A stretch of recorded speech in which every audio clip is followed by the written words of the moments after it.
A young college student, Emily, had recently moved to a small town. She rented a huge but abandoned house because it was cheap. Locals warned her that no one stayed there for long. Dusty halls, creaking floors, broken windows. The house carried a strange silence.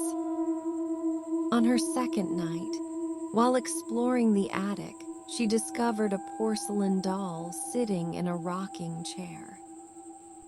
The doll had lifeless glass eyes, a cracked face, and a faded white dress covered in stains. She brought it downstairs, thinking it might be valuable, but that was her first mistake. That night, Emily heard footsteps echoing in the hallways. When she checked, the house was empty, but the doll had moved from the living room to the stairs. The next morning, Emily found handprints on the dusty mirrors, small, like those of a child. Each night, the doll appeared closer to her bedroom door.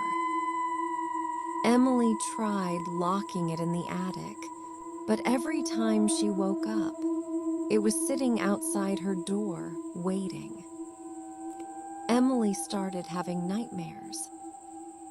In her dreams, a little girl in a blood-stained dress stood in the corner, whispering, "This is my house.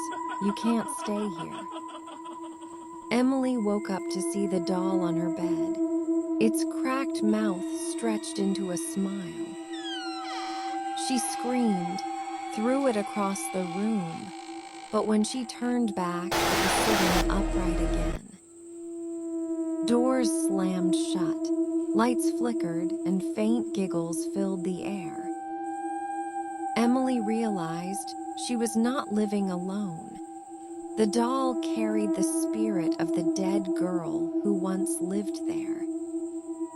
On the last night, Emily decided to escape. She packed her bags, but the house wouldn't let her leave. The front door locked itself. The windows refused to break. Suddenly, the doll appeared in front of her, its eyes glowing red. The little girl's ghost whispered from behind, "You should have never touched my doll." Emily's screams echoed through the empty house. The next morning, the neighbors found the house silent again.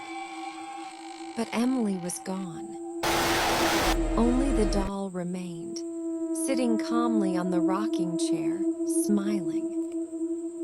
To this day, the house stands empty, and the doll still waiting for the next visitor. So if you ever find a porcelain doll in an abandoned house, don't touch it, because once it chooses you, it never lets you go.